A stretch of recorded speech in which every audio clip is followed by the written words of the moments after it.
Assalamualaikum warahmatullahi wabarakatuh. Alhamdulillah hamdan katsiran thayyiban mubarakan fih.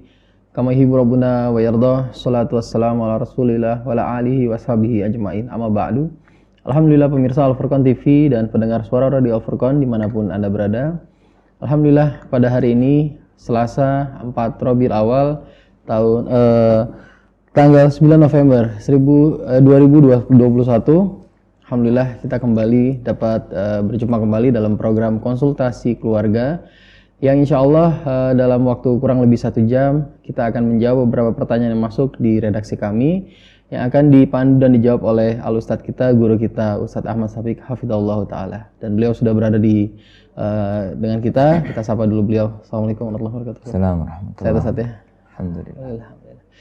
Baik pemirsa Al-Furqan TV dimanapun Anda berada, kami ingatkan kembali untuk pemirsa yang dapat mengirimkan pertanyaannya melalui pesan WhatsApp kami di nomor 0812 5952 1312, dan juga bagi pemirsa yang ingin bergabung di line telepon kami saat program ini berlangsung juga dapat di nomor 0812 5952 1312. Silahkan bagi pemirsa yang ingin mempertanyakan pertanyaan seputar keluarga bisa ditanyakan di program kami ini.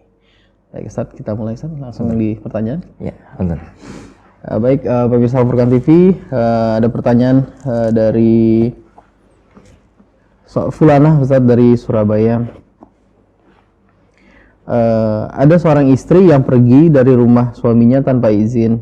Menurut cerita istri yang kurang ilmunya agamanya, suami tersebut kasar. Kami belum tahu permasalahan sesungguhnya seperti apa. Bagaimana kami bisa membantu pasangan tersebut ya Ustadz? Kami adalah paman si istri. Bismillahirrahmanirrahim. Alhamdulillah, salatu wassalamu ala Rasulillah wa ala alihi wa ashabihi wa man ittaba'a hudah. Wa la haula wa la quwwata illa billah. Amma ba'd. Para ikhwah, para jamaah sekalian, para pemirsa Al-Furqan TV dimanapun kita berada, yang semoga senantiasa dirahmati, diberkahi oleh Allah Subhanahu wa Ta'ala.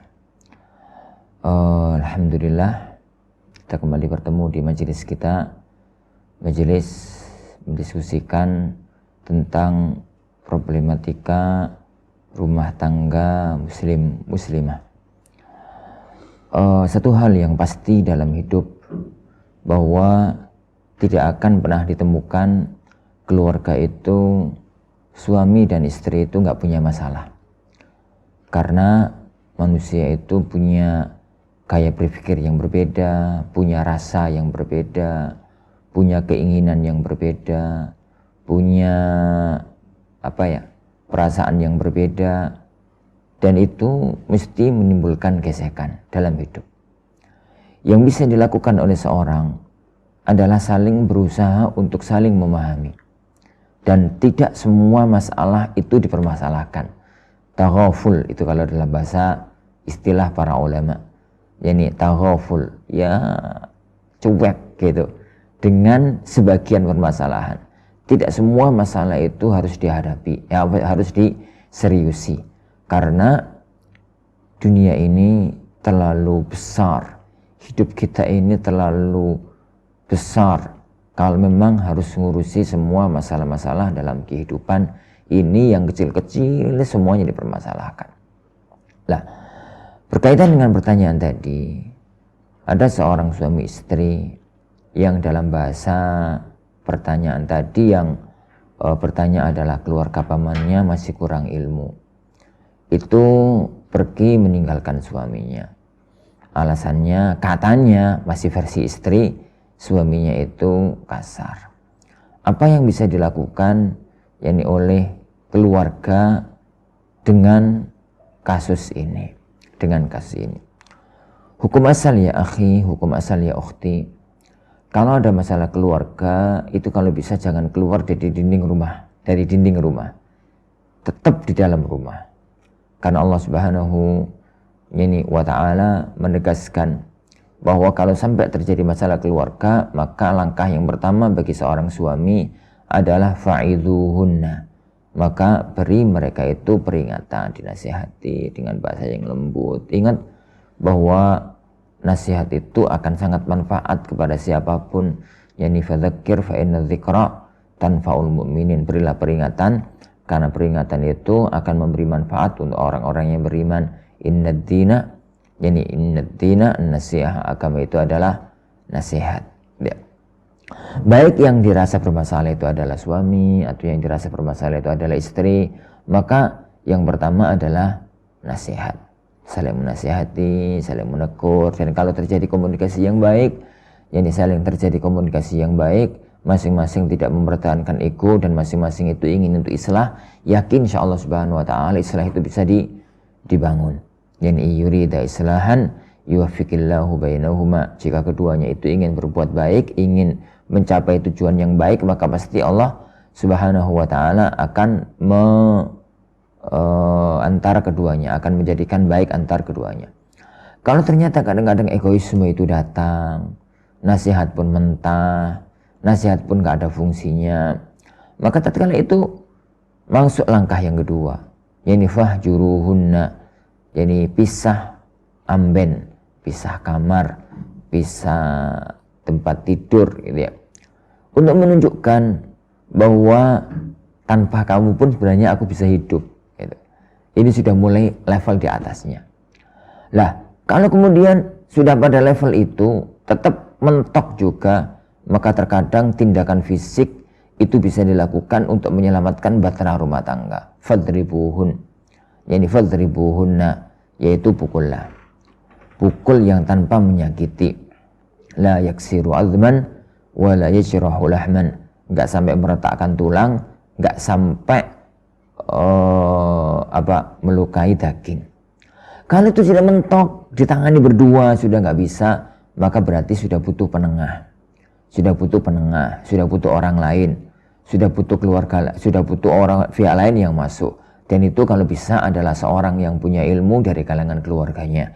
Tapi kalau dari kalangan keluarganya itu nggak bisa, maka lebih baik orang yang punya ilmu tapi bukan keluarga dibandingkan dengan keluarga tapi nggak punya ilmu. Karena ilmu itu menentu. Makanya bahasa Allah Subhanahu wa taala itu fab'athu hakaman min ahlihi wa hakaman min ahliha, yaitu orang yang hakim, dan orang yang hakim itu tidak mungkin kecuali orang yang punya ilmu. Orang yang bijak itu kecuali orang yang punya ilmu, karena di bawah bimbingan Allah Subhanahu wa taala dan Rasulullah sallallahu alaihi wa ala alihi wasallam. Lah, dalam kondisi semacam yang sudah disampaikan tadi, itu berarti kasus ini sudah jebol keluar.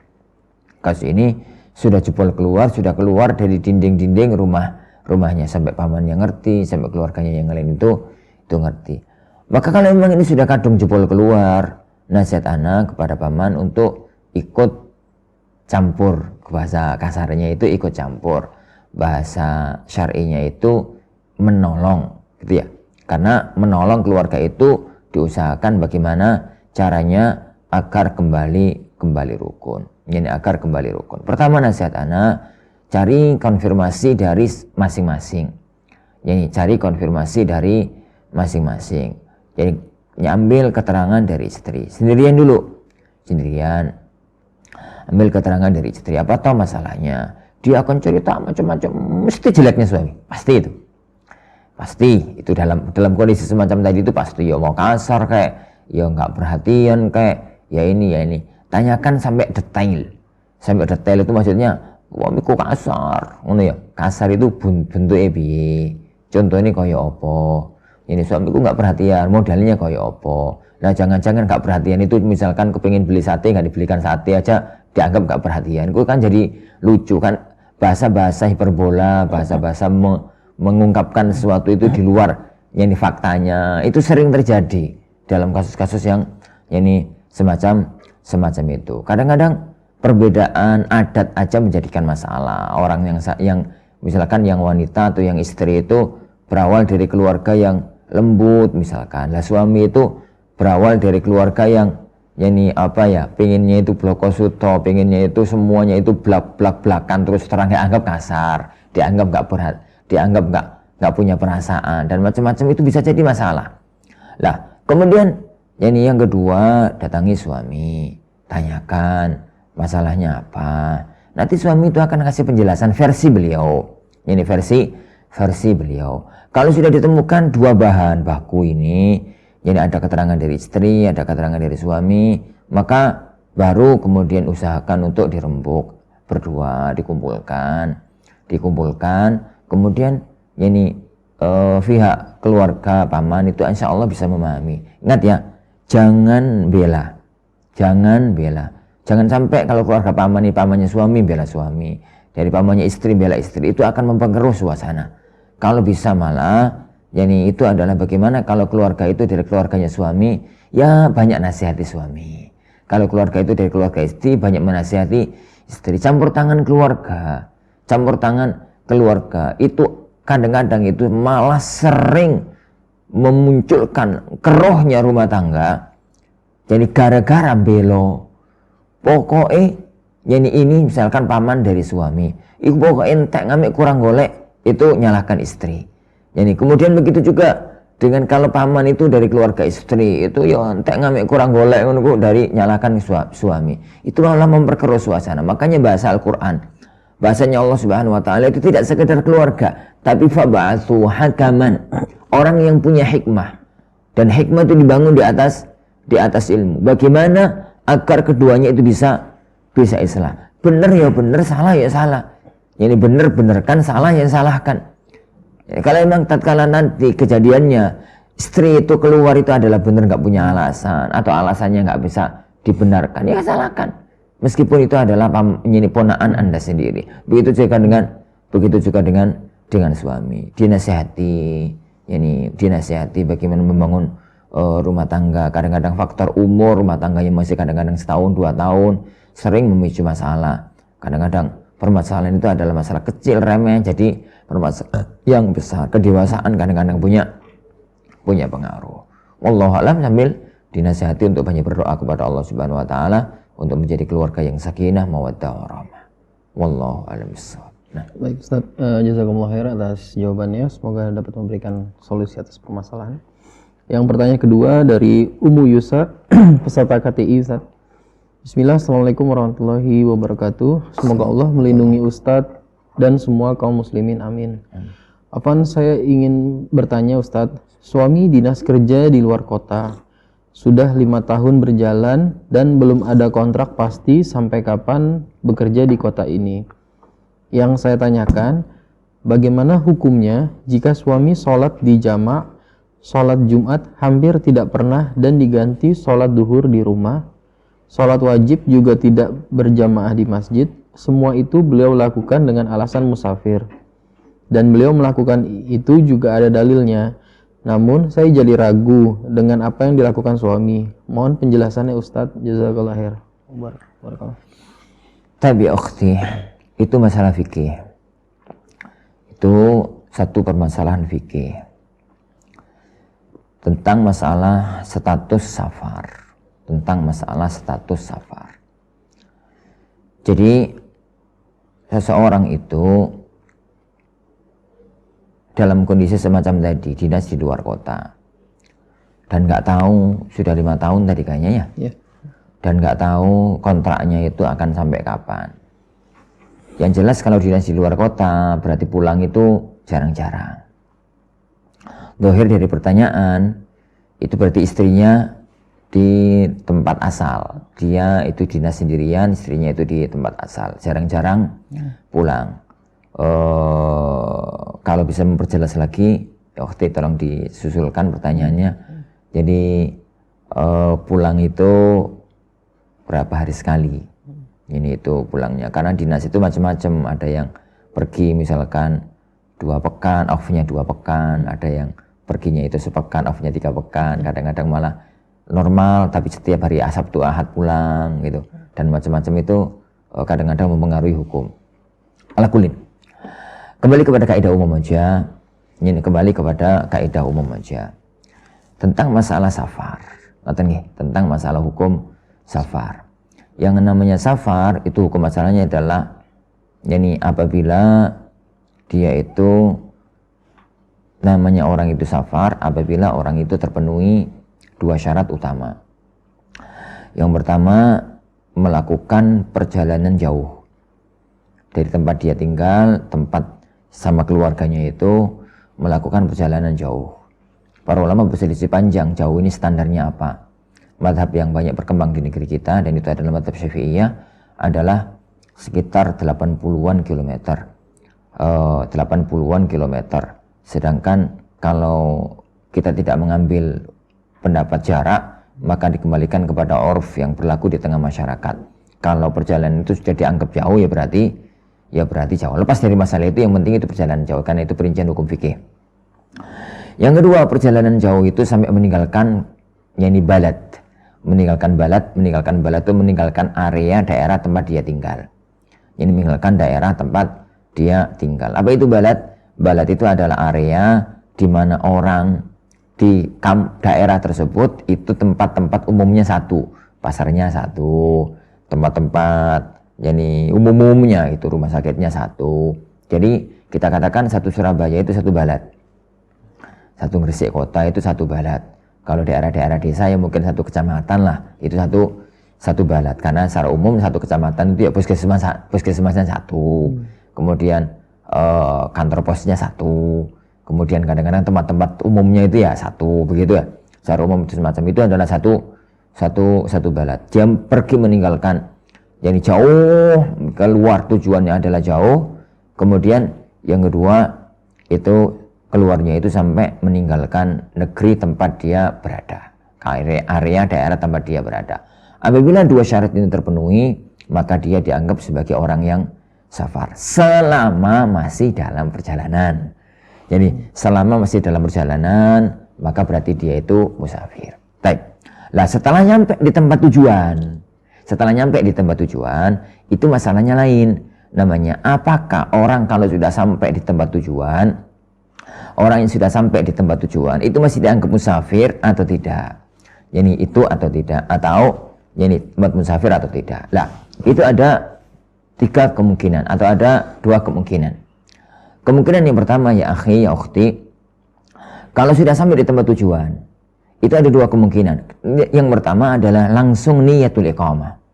Langsung niyatul iqamah itu ya dia pergi ke tempat yang lain, kemudian sampai di tempat yang lain itu langsung ingin untuk netep di situ. Gambarannya misalkan ada orang dari Sumatera pengen mondok ke Al-Furqan sak keluargae.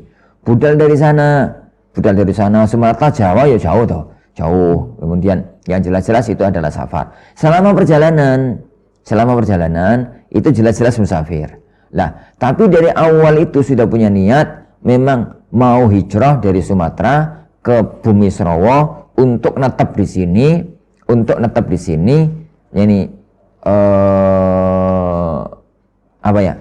sampai pada waktu tertentu. Untuk netep di sini dan keluarganya. Maka kalau memang dia itu niatnya adalah untuk netep di sini, maka begitu nyampe di sini langsung mukim. Karena ada niat iqamah.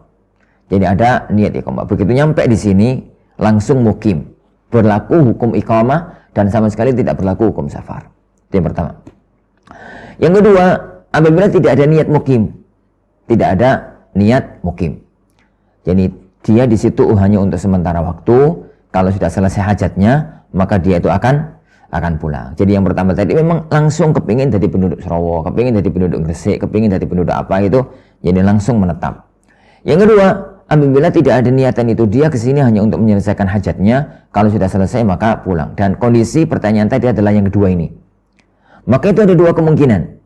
Kemungkinan yang pertama, dia itu netepnya, itu adalah singgahnya di tempat itu namanya nuzul. Jadi singgah, tinggal gitu ya.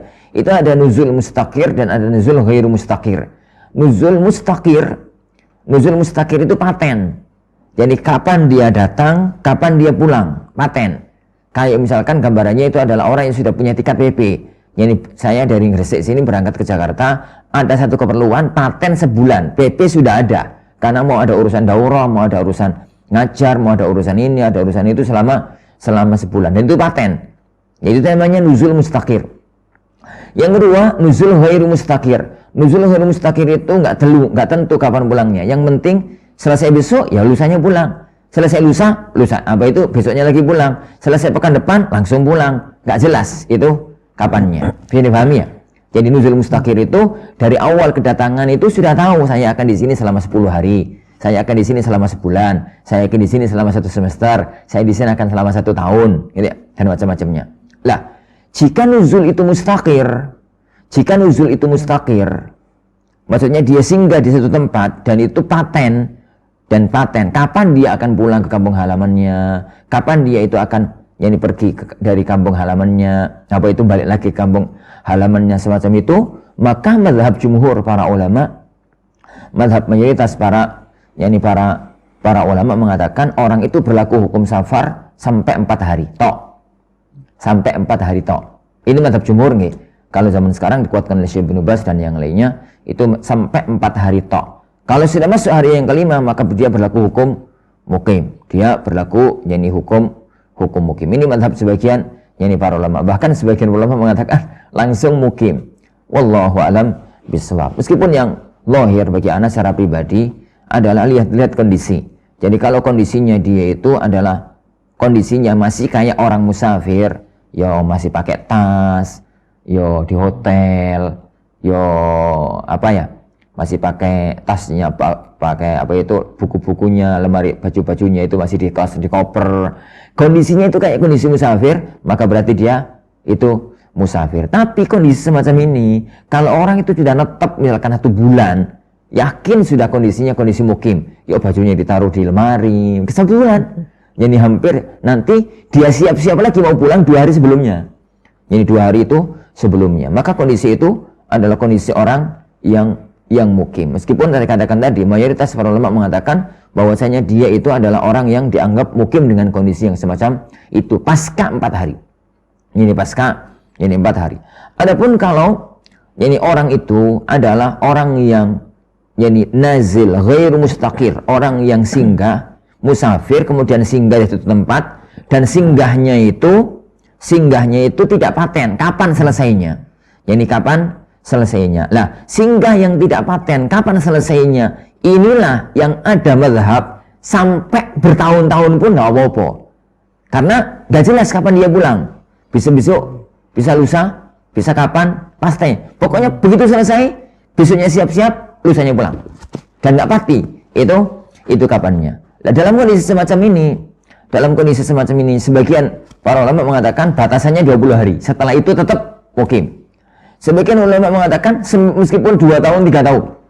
Tapi untuk kasus nuzul yang mustaqir, yang ghair mustaqir. Tapi melihat kondisi pertanyaan tadi, itu nggak mungkin yang terakhir ini. Yang nampak bagi ana, kasus tadi itu adalah orang musafir ke daerah lain. Sampai daerah lain dia itu netep di situ, bukan untuk menjadi orang situ. Dia itu berarti nggak ada niat mukim, tapi pasti dia berada di tempat kerja dia itu pasti 2 minggu lagi akan pulang, sebulan lagi akan pulang. Kemudian dia di rumah sebentar balik lagi. Ini semacam itu berarti posisinya adalah orang musafir yang nazil mustaqir gitu dalam konteks fikihnya. Orang yang musafir bukan mukim, yang singgah di suatu tempat dan singgahnya itu mustaqir, netep sementara sampai beberapa waktu. Maka ambil salah satu dari 2 pendapat. Yang pertama adalah lihat kondisinya. Dia itu layaknya disebut sebagai musafir apa enggak? Musafir itu ya bajunya sini tas, siap-siap mulai. Ini segala sesuatu itu kondisi musafir. Adapun kalau dia itu tinggal di rumah dinas atau tinggal di tempat, ya di situ ono lemari ini, ono sepeda motor, ono sepeda pancali, ada ini, ada itu dan macam-macam. Maka kondisinya kondisi orang mukim. Kalau memang dia anggap dirinya adalah musafir, ambillah mazhab jumhur, yaitu 4 hari. Yaitu 4 hari. Apalagi kalau memang dia itu bawa keluarga. Semacam itu. Adapun kalau kemudian dia sampai bertahun-tahun dan macam-macam itu itu berlaku untuk kondisi kedua, yaitu kondisi orang musafir yang singgah tapi ghairu mustaqir, nggak pasti dia itu di situ itu kapan mau mau balik. Contoh santri-santri kami yang dari pesantren, awal tahun ajaran datang, dia nggak ada niatan tetap di sini, sama sekali. Gak ada niatan tetap di sini. Akan pulang nanti kalau selesai belajar 5 tahun, 6 tahun lagi akan pulang. Tapi dia datang ke sini, itu pulangnya lagi pasti. Nanti kalau waktu liburan semester, 4 bulan lagi, 5 bulan lagi itu pasti. Status mereka adalah status mukim. Jadi status fikihnya itu musafir, safar, nazil, mustaqir. Gitu ya. Dan itu statusnya adalah status orang yang mukim, berlaku hukum orang yang mukim. Wallahu alam. Yani bisawab, dengan segala yang hormat kami kepada semua para ulama yang berselisih tentang jadi masalah ini. Wallahu alam. Nah, Insyaallah. Jazakallah khair Ustaz atas jawabannya. Kita masuk lagi ke pertanyaan selanjutnya. Namun sebelumnya, bagi pemirsa yang ingin bergabung di line telepon kami, dapat menelpon di nomor 0812 5952 1312. Kami ulang di nomor 0812 5952 1312. Baik, sambil menunggu telepon yang masuk, kami membacakan lagi Ustadz untuk pertanyaan selanjutnya. Dari Miftahul Badi dari Paciran, Lamongan, Ustadz. Ustadz, istri Ana sudah meninggal. Saya ingin agar dia mendapat pahala juga agar kehidupannya di alam kubur mendapat kenikmatan. Apakah sampai pahalanya kepada si mayit jika suami bersedekah atas nama istrinya yang sudah meninggal, Ustadz? tapi akhi, hidup itu ya memang begitu. Penuh dengan romantika, penuh dengan lika-liku. Dan itulah makna hidup sebenarnya. Wa nabluukum bisyarri wal khairi fitnah wa ilaina turja'un. Kami akan menguji kalian dengan sesuatu yang jelek dan sesuatu yang baik. Jelek menurut kita, baik menurut kita. Semuanya menurut Allah baik. Dan semuanya itu akan menjadi amal yang akan kita pertanggungjawabkan nanti di sisi Allah Subhanahu wa taala.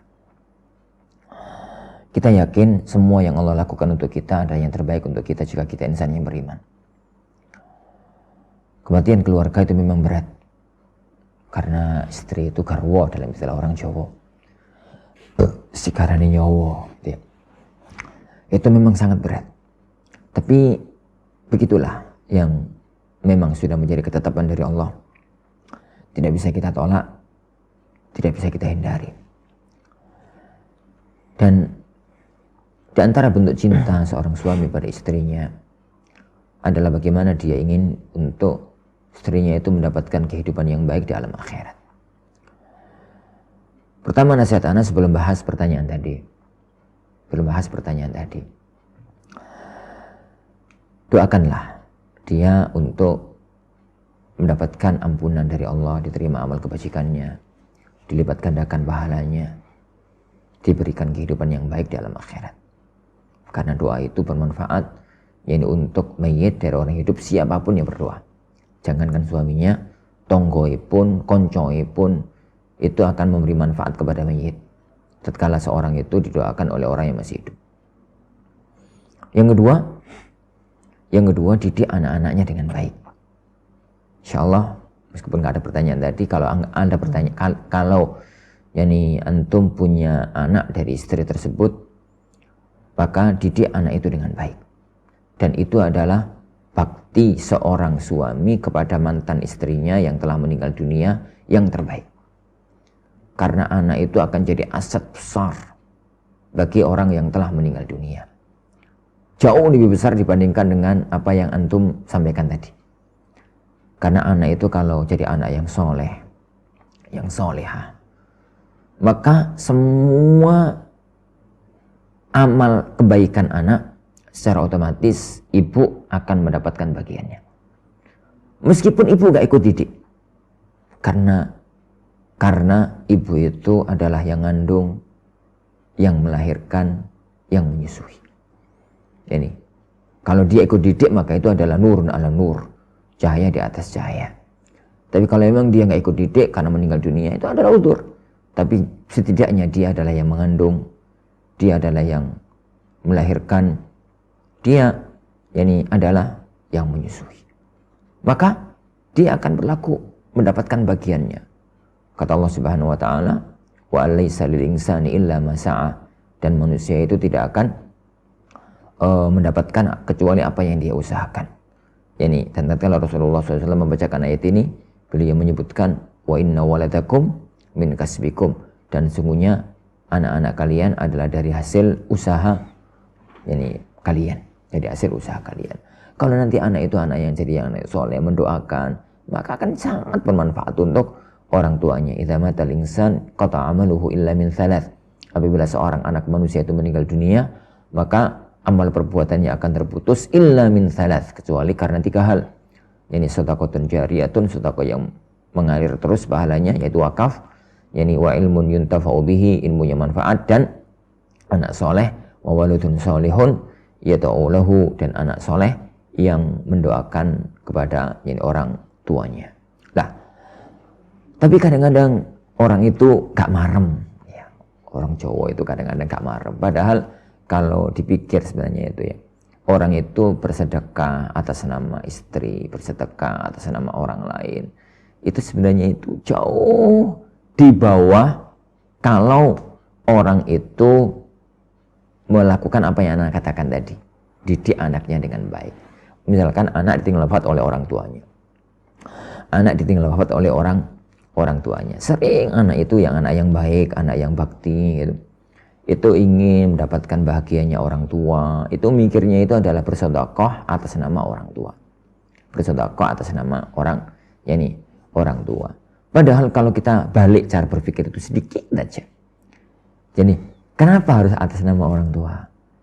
Seandainya dia atas nama pribadi,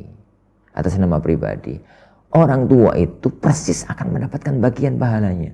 Kalau dia sedekah 1 juta atas nama dia mendapatkan pahala sedekah 1 juta, orang tuanya, ibu bapaknya masing-masing akan mendapatkan pahala sedekah 1 juta secara otomatis, tanpa harus diniatkan untuk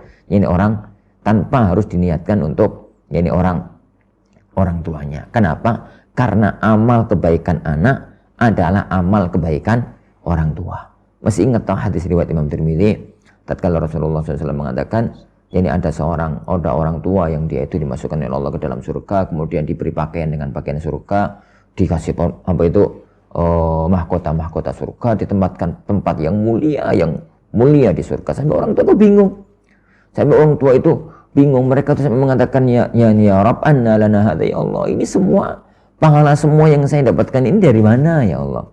Jadi anna lana hadza, semua yang saya dapatkan ini dari mana ya Allah? Jadi maka Allah Subhanahu wa taala menjawab, bin akhli waladikum al-Qur'an. Pak, Ibu, ini semua itu karena anakmu yang ngambil Al-Qur'an. Ngambil Al-Qur'an dalam arti anakmu itu belajar Al-Qur'an, baca Al-Qur'an, kemudian mengamalkan Al-Qur'an. Kalau bisa mendakwahkan isi Al-Qur'an Al-Karim, maka semua kebaikan anak ini akan nyampe kepada orang tua secara otomatis. Jangankan orang tua, lewat ke ustadznya, ke bu gurunya, ke pak gurunya, ke orang yang di jalan dia mendapatkan kebaikan, yang biayai dia sekolah, akan mendapatkan bagian yang sempurna, apalagi kalau memang itu adalah orang tuanya. Maka saya tegaskan sekali lagi, cara agar kita itu bisa bakti kepada istri kita, jadi semaksimal mungkin, sebenarnya itu bukan dengan sedekah tadi, tapi dengan mendidik anak kita, maksudnya itu anak jenengan yang merupakan anak dari istri tadi, untuk menjadi anak yang soleh-solehah, yang secara otomatis nanti ibu itu akan mendapatkan bagian dari pahalanya secara otomatis. Otomatis. Baik. Tapi kemudian berhubungan dengan pertanyaan tadi, kadang-kadang memang nggak serak kepingin gitu ya, kirim pahala, kirim amal soleh untuk keluarganya, untuk istrinya, untuk suaminya, untuk orang tuanya, dan macam-macam. Maka hal yang semacam ini ada beberapa kemungkinan. Kemungkinan yang pertama, kalau yang jenengan maksudkan dengan kirim pahala atau kirim amal itu adalah merupakan wasiat dari istri. Mas, guna aku wafat, maka tanah yang sana atau milik saya ini tolong dikasihkan masjid. Kalau itu lakukan, dan itu adalah memang perbuatan istri, bukan perbuatan suami, karena suami hanya menjalankan wasiat. Tapi kayaknya pertanyaan itu bukan yang situ. Yang kedua, kalau dia itu beramal, inisiatif dia sendiri untuk orang lain yang telah meninggal dunia. Ini ada dua kemungkinan. Kemungkinan yang pertama, jika yang melakukan itu adalah anak untuk orang tua. Anak untuk orang tua. Yang kedua, amal-amal khusus yang ada dalilnya. Kayak sedekah, memerdekakan budak, menghajikan, mengumrohkan, dan yang semisal itu, amal-amal khusus, maka nyampe kepada orang yang telah meninggal dunia.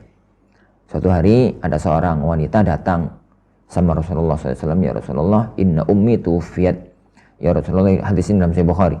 Ya Rasulullah, bahwasanya ibuku meninggal dunia. Gak sempat wasiat ya Rasulullah. Jadi gak sempat ngomong apa-apa, mati ini dadak. Seandainya dia sempat ngomong, la tasaddaqat. Seandainya beliau sempat ngomong, ya Rasulullah, mesti pesan sedekah. Tapi gak sempat ngomong, gitu ya. Gak sempat ngomong. Berarti kan gak wasiat. Maka ini beliau kemudian bertanya, ya Rasulullah, seandainya aku bersedekah atas nama ibuku, hal yanfa'uha, apakah itu akan ada manfaatnya untuk sang ibu? Maka Rasulullah SAW mengatakan, tasaddaqi anha, sedekahlah atas nama ibumu, sedekahlah yang atas nama ibumu. Dalam riwayat yang lain Rasulullah mengatakan, walaki ajrun, kamu akan mendapatkan bagian dari pahalanya. Hadis semacam ini sangat tegas bahwasanya sedekahnya anak untuk orang tuanya itu nyampe. Anak laki-laki untuk orang tuanya, anak perempuan untuk orang tuanya, bapak dan ibunya, maka itu nyampe dan manfaat untuk orang tuanya. Sedangkan anaknya mendapatkan pahala bakti untuk kepada kedua orang tuanya. Jadi kalau itu adalah kirim pahala, kirim amal soleh, kirim pahala amal soleh, gitu ya, dari anak untuk orang tua, untuk amal-amal khusus, itu jelas-jelas nyampe karena dalilnya tegas dan anak tidak tahu ada khilaf tentang dari kalangan para ulama tentang masalah ini, tentang kasus yang satu ini. Yang kedua sekarang, apabila di luar yang tadi, jadi itu bukan dari anak untuk orang tua, tapi dari yang lainnya. Yang kedua, amalnya itu tidak ada dalil khusus, semacam suami kepada istri tadi. Amalnya sedekah itu ada dalil khusus tentang kirim amal sedekah, tapi kan dari suami ke istri, atau mungkin dari anak kepada bapak, dari anak kepada bapak, dia itu baca sholat, baca baca Al-Quran gitu, kemudian malam-malam baca Al-Quran lama gitu, kemudian ingat ibunya, ingat bapaknya, dia mengatakan, ya Allah, pahala bacaan Quranku yang sekarang ini berikanlah kepada ibuku, berikanlah kepada bapakku, sampaikanlah kepada ibuku, sampaikan kepada bapakku. Atau itu kan amalnya bukan amal yang ada dalil secara khusus, atau mungkin sekalian, jadi bukan dari anak ke orang tua dan amalnya bukan amal khusus yang Anda sebutkan tadi. Ya gambarani ya kayak tadi, sang suami itu Masya Allah cinta banget sama istrinya. Suatu malam itu dia baca Quran, pada waktu baca Quran sudah 1 jam baca Quran, tiba-tiba teringat istrinya yang dulu kalau malam-malam itu baca Quran bareng dan macam-macam. Kemudian dia ngangkat tangan kepada Allah, ya Allah, pahala bacaan Quranku yang tadi itu berikanlah untuk istriku yang telah meninggal dunia. Nah, untuk yang ini nyampe apa tidak? Untuk yang amal yang jenis semacam ini apabila dihadiahkan untuk dari orang hidup kepada orang yang telah meninggal dunia, nyampe apa tidak? Ada perselisihan di kalangan para ulama. Sebagian ulama mengatakan nggak nyampe. Yang nyampe itu adalah amal-amal khusus, jadi dari anak untuk orang tua. Dan salah satu di antara yang berpendapat dengan mazhab ini adalah Imam Syafi'i rahimahullahu taala. Jadi beliau berpegangan kepada dalil umum, wala taziru waziratun wizra ukhra. Dan firman Allah Subhanahu wa taala, wa alaysa lil insani illa ma. Orang itu tidak akan nanggung dosa orang lain dan orang itu tidak akan mendapatkan pahala dari pahala orang lain. Tapi mayoritas para ulama, Imam Abu Hanifah, Malik, Ahmad dan para ulama-ulama yang lain, mayoritas para ulama mengatakan nyampe. Mayoritas para ulama mengatakan nyampe. Jadi kirim pahala yang semacam itu manfaat untuk orang yang telah meninggal, manfaat untuk orang yang telah meninggal dunia, nyampe kepada orang yang telah meninggal dunia. Alasannya adalah yang terjadi di zaman Rasulullah SAW itu adalah waqi'atu ain. Waqi'atu ain itu kejadian yang ada saat itu, maka hukumnya berlaku umum. Karena al-ibrah bi umumil lafadz ala bi khusus sabab. Yang terjadi itu adalah berlaku umum. Jika Yang terjadi itu kan ada wanita datang kepada Rasulullah Shallallahu Alaihi Wasallam menyampaikan ingin sedekah atas nama ibunya. Itu diambil satu faedah darinya bahwa kalau begitu amal orang hidup ditujukan kepada orang yang telah meninggal dunia itu nyampe. Gitu. Dan itu yang difahami oleh mayoritas para ulama-ulama kita. Maka yang disampaikan oleh sang suami tadi, kalau kita pegang mazhab jumhur para ulama, berarti itu manfaat untuk orang yang telah meninggal dunia. Tapi satu hal yang perlu difahami, bukan termasuk adat kebiasaan para ulama salaf ngandalkan amal orang. Wah, aku serapopo lah, aku ngirim pahala kok. Aku rapopo lah. Nanti itu jangan. Karena siapa yang jamin? Lah engko jenengan mati dapat sehari anak nyusul meninggal dunia. Siapa yang jamin bahwasanya nanti anaknya itu setelah jenengan meninggal dunia masih jadi anak yang berbakti? Siapa yang jamin kalau itu akan terjadi? Maka hukum asal orang itu adalah berjuang untuk beramal masing-masing, untuk menambah kebajikan masing-masing. Adapun kalau kemudian nanti dia mendapatkan kiriman pahala dari anaknya karena anaknya itu menjadi anak yang baik, anak yang soleh-solehah, maka itu adalah kebaikan di atas atas kebaikan. Wallahu alam. Dan itu yang Anda katakan tadi adalah pendapat mayoritas para ulama, Syekhul Islam Ibnu Taimiyah dan macam-macamnya, termasuk di antara orang-orang yang menguatkan pendapat ini tentang sampainya pahala dari orang yang masih hidup kepada orang yang meninggal dunia secara umum dengan bahasa yang Ana katakan dalam majelis tadi secara umum. Wallahu a'lam bishawab. Nah, baik Ustaz, jazakumullah khair atas jawabannya. Kita kembali di pertanyaan yang masuk Ustaz, dari Eko Wiyarningsih dari Pemalang, Jawa Tengah. Bismillah Ustaz, saya status menjanda kurang lebih 1,5 tahun dengan 3 anak. Saya waktu itu menggugat cerai ke suami dengan alasan suami melakukan pelanggaran agama, berselingkuh, dan waktu itu nasihat dan teguran apapun tidak didengar. Setelah berjalannya waktu, saat ini kami berdua ingin rujuk kembali dengan alasan untuk ketiga anak-anak. Pertanyaannya, apakah saya harus menikah dengan wali bapak saya, sedangkan orang tua saya sepertinya tidak merestui jika kami kembali bersama? Dengan kondisi seperti ini, apa saya harus menikah dengan wali hakim? Dan apakah saya termasuk anak yang durhaka jika nantinya kami benar-benar rujuk kembali tanpa restu orang tua? Sudah ada upaya mantan suami meminta maaf ke orang tua saya, tetapi orang tua belum menerima maafnya. Mohon solusinya, Ustaz. Ya ukhti, tidak ada manusia yang nggak salah. Tidak ada manusia tanpa dosa. Semua orang itu berdosa. Hanya kadang-kadang orang itu dosanya berat, dosanya ringan. Kejadian yang Anda alami, suami, kemudian sang suami dengan bahasa Anda tadi itu selingkuh. Kemudian terjadilah perceraian. Bukan perceraian, bahasa Anda tadi itu gugat hulu. Nanti yang gugat hulu ke pengadilan, akhirnya jatuh hulu. Yang kemudian fakta yang sekarang terjadi adalah nanti menjanda dengan 3 orang anak. Ternyata menjanda itu lebih gak enak daripada punya suami. Karena apa-apa diurus sendiri. Apalagi sang anak itu gak mungkin lepas dari bapaknya. Apalagi kalau anak itu anak perempuan. Apalagi kalau anak itu anak perempuan yang mana mau gak mau walinya adalah bapaknya. Kasus itu akan sangat membawa luka yang mendalam pada diri anti. Dan akan menjadi luka yang mendalam pada diri keluarga besar nanti. Sekarang berjalannya waktu, berjalannya kondisi, menjadikan cara berpikir orang itu berubah.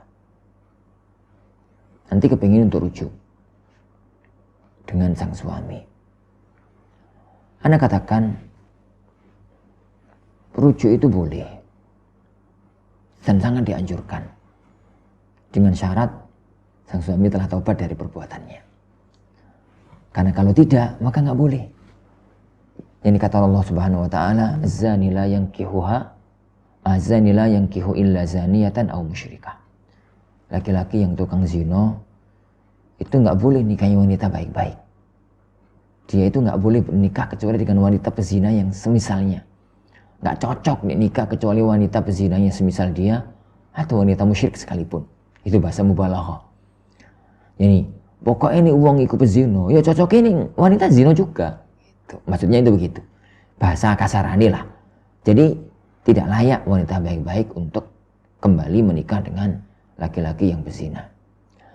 Jadi pastikan dulu bahwasanya beliau sudah bertobat kepada Allah Subhanahu wa taala.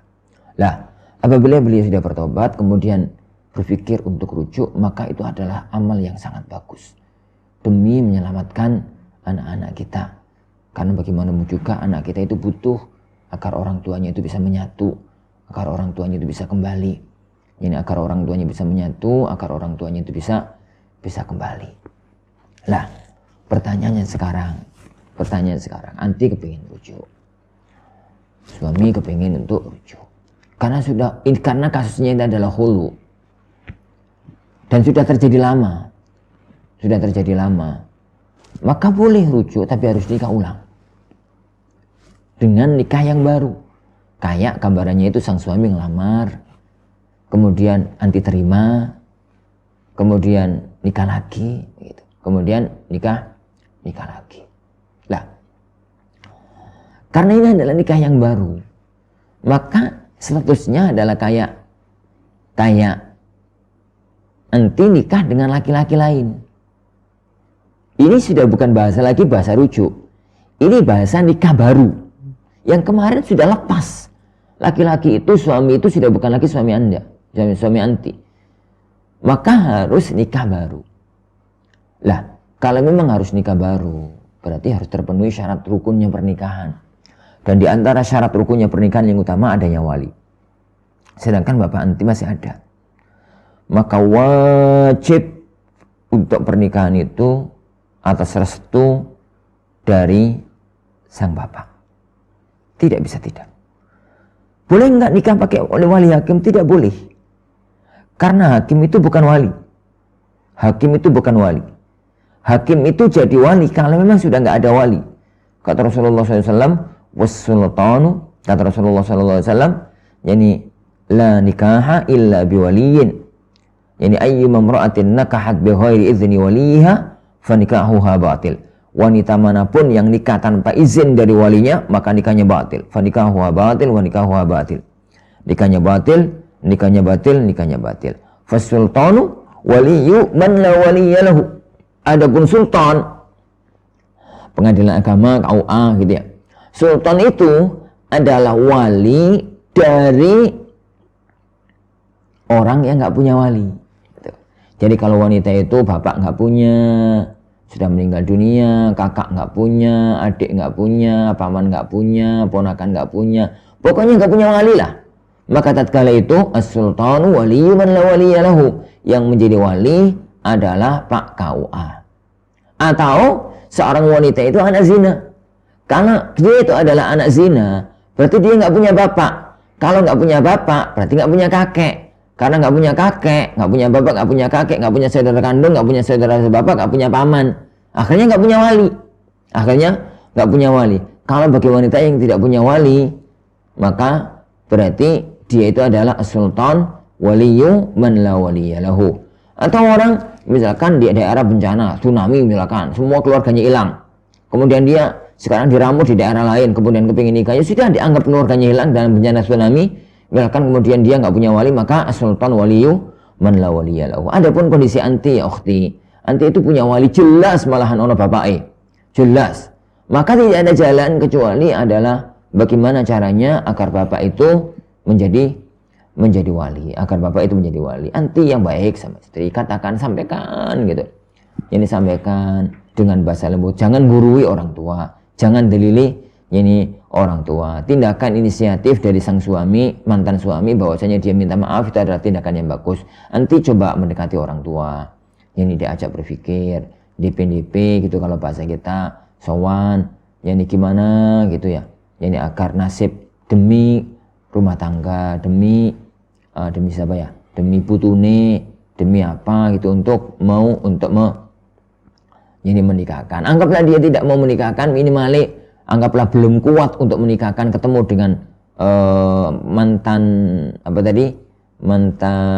mantune gitu ya, diwakilkanlah kepada siapa, ben pokoknya ada perwakilan, ada izin, diwakilkan kepada KUA kayak diwakilkan kepada orang lain, agar tatkala nikah itu bukan dia yang datang secara langsung, tapi sudah diwakilkan. Yang semacam itu. Kalau itu diusahakan, yang sabar nggih, didoakan orang tua nanti yang baik. Semoga orang tua itu sadar. Ingat ya ukhti, nikah itu bukan hanya ketemu anti sama suami. Nikah itu adalah ketemu keluarga besar. Cobalah bayangkan kalau nanti anti nekat nikah, kemudian bapak tetap gak ridho. Jadi bapak tetap gak ridho, mau putus sama orang tua. Orang tua itu nggak bisa putus. Orang tua itu nggak bisa putus. Orang tua bersikap semacam itu adalah karena dia memandang demi kebaikan anti sendiri. Dia memandang belum percaya kepada mantan mantunya, itu belum percaya. Maka itu butuh proses, butuh waktu. Jaga rasa krusu, jangan tergesa-gesa. Butuh proses. Luka hati itu mendalam, butuh diobati dikit demi sedikit. Luka itu ben kering. Setelah luka sudah kering, jalankan. Itu jauh lebih baik daripada nekat. Daripada nekat. Sebenarnya ada sih cara untuk melakukan proses, tapi Anda tidak mau untuk mengatakannya di sini. Lakukan cara yang Anda nasihatkan tadi. Proses. Hati orang tua itu luka, butuh waktu. Butuh waktu. Luka itu sangat mendalam. Tatkala kemudian anaknya diselingkuhi. Anaknya itu dikhianati. Anaknya itu dikhianati. Itu butuh waktu untuk melakukan proses tersebut. Minta bantuan kepada paman, minta bantuan kepada siapa gitu untuk ngomongi bapak kita. Selagi bapak masih ada dan selagi perwaliannya tidak dicabut oleh pengadilan, maka dia adalah wali. Nggak boleh kemudian walinya itu paman, kakak, adik atau yang lainnya. Lakukan itu dulu. Kalau memang sudah berjalan waktu mentok, baru kemudian masuk pada proses kedua, yaitu proses pencabutan perwalian orang tua. Tapi itu dibahas nanti pada waktunya, insyaallah subhanahu wa ta'ala. Wallahu a'lam. Baik, Ustaz, jazakumullah khair, Ustaz. Kita lanjut di pertanyaan berikutnya, Ustaz. Dari hamba Allah yang tidak menyebutkan namanya, Ustaz. Ustaz, apakah orang yang meninggal karena kecelakaan lalu lintas dan semisalnya itu dijamin masuk surga, Ustaz? Jaminan masuk surga itu ya akhi, itu ada dua jenis. Ada ta'yin, ada sifah. Ta'yin itu fulan masuk surga, fulan masuk surga, fulan masuk surga. Dan ini hanya Allah dan Rasulnya yang bisa melakukan. Allah subhanahu wa ta'ala dan Rasulnya yang bisa untuk melakukan. Contoh tatkala Rasulullah SAW mengatakan Abu Bakar fil jannah, Umar fil jannah, Utsman fil jannah, Ali fil jannah. Rasulullah mengatakan Abu Bakar akan masuk surga, Umar, Utsman, Ali, Abdurrahman bin Auf, sampai kepada yang terakhir yang biasa masyhur di kalangan para ulama dengan al-asyrah al-mubasysyiruna bil jannah. Tatkala jadi 10 orang yang dijamin masuk ke dalam surga. Tatkala Rasulullah SAW ngomong sama Bilal bagi-bagi, Bilal, apa yang menyebabkan amal apa yang kau lakukan? Kenapa kamu itu mendahului aku masuk ke dalam surga? Aku tatkala masuk ke dalam surga, aku mendengar suara terompahmu sudah di dalam surga. Itu menunjukkan bahwasanya Bilal akan masuk ke dalam surga. Khadijah radhiyallahu anha, yang disampaikan dalam Sahih Bukhari, yang kata Rasulullah SAW, Jibril itu datang menyampaikan, wahai Muhammad, sampaikan salam dari Allah untuk Khadijah, bahwasanya Allah telah membangunkan rumah untuk dia di surga. Itu namanya orang yang ditetapkan masuk ke dalam surga secara ta'yin, dan itu hanya Allah dan Rasulnya yang bisa menetapkan. Yang kedua, secara sifat, dijanjikan masuk ke dalam surga secara sifat. Dan ini banyak, semua orang yang beramal soleh itu kan janjinya masuk ke dalam surga. Ada amal umum, ada amal khusus. Ada amal umum, ada amal khusus. Contoh, orang yang bangun masjid. Kata Rasulullah SAW, man bana lillahi masjidan banallahu lahu baitan fil jannah. Barang siapa yang bangun masjid, sekecil apapun, dia nyumbang untuk pembangunan masjid sekecil apapun, maka banallahu lahu baitan fil jannah. Maka Allah Subhanahu wa ta'ala akan membangunkan untuk dia rumah di di surga. Nek ono omahe kan berarti wonge ya masuk ke dalam surga. Lah, yang semacam ini itu banyak. Yang semacam ini itu banyak orang yang mati di jalan Allah. Satunya adalah orang yang mati syahid, dan salah satu di antara orang mati syahid adalah orang yang mati kebentur benda yang keras. Dan orang kecelakaan sepeda motor, kecelakaan mobil itu berarti kebentur benda yang keras. Tatkala Rasulullah SAW bersabda, "Man syahada min ummati," yani orang-orang yang mati syahid di kalangan umatku itu sepuai, gitu. Siapa saja? Maka mereka mengatakan, "Ya Rasulullah, asy-syahidu itu man qutila fi sabilillah." Orang yang mati syahid itu orang yang terbunuh tatkala berperang di jalan Allah. Maka Rasulullah SAW mengatakan, "Loh, kalau begitulah cuma dikit. La syuhada'u min ummati, syuhada'u ummati idzan la qalil." Loh, kalau begitu syuhada di kalangan umatku itu dikit kalau memang hanya itu. Para sahabat jadi bingung. "Loh ya Rasulullah, terus sinten?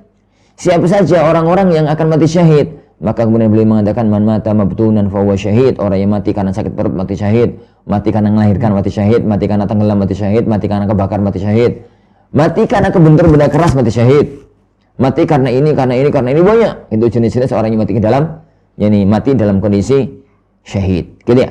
Lah, orang-orang yang semacam itu dihukumi oleh Rasulullah SAW sebagai mati syahid. Asalkan pertama, bahwasanya dia orang baik. Orang mati kecelakaan tapi orang baik ya enggak. Nih, yang kedua, dia itu ridha dengan takdir dari Allah Subhanahu wa taala, dengan musibah yang menimpa dirinya. Karena kecelakaan orang kafir pun banyak. Orang enggak ngerti sholat kecelakaan juga, mati kecelakaan juga banyak. Jadi syaratnya itu adalah itu. Tapi ini namanya janji masuk surga secara sifat. Secara sifat.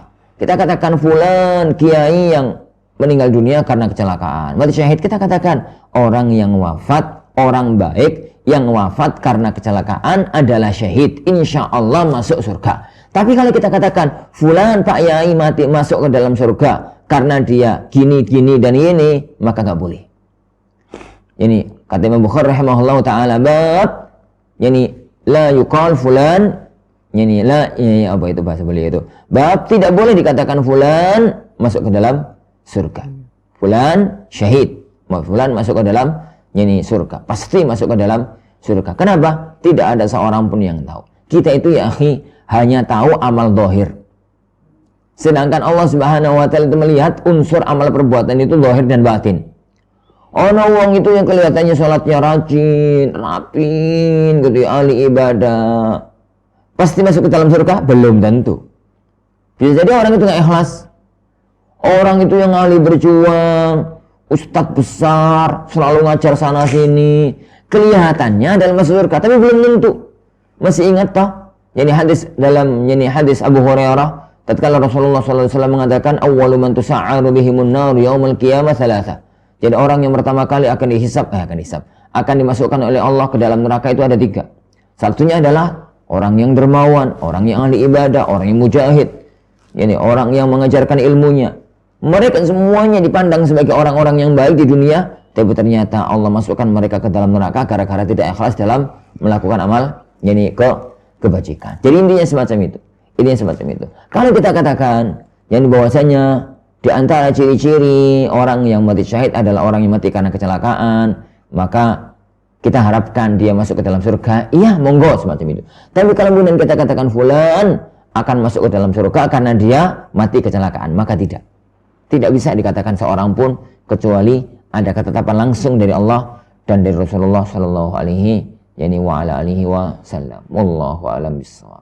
Nah, ya baik Ustaz. Satu pertanyaan lagi Ustaz. Okay. Dari Fulana Ustaz, Ustaz, Al-Quran di rumah mulai rusak dan akhirnya beli baru. Cara memperlakukan Al-Quran yang sudah bekas atau rusak, apakah benar dengan cara dibakar Ustaz? Al-Quran, Al-Mushaf Al-Quranul Karim itu adalah kumpulan tulisan ayat-ayat Allah Subhanahu wa taala. Dia memiliki hukum khusus seiring dengan amal atau seiring dengan agungnya mushaf tersebut. Seiring dengan agungnya mushaf tersebut. Tidak boleh diperlakukan sembarangan.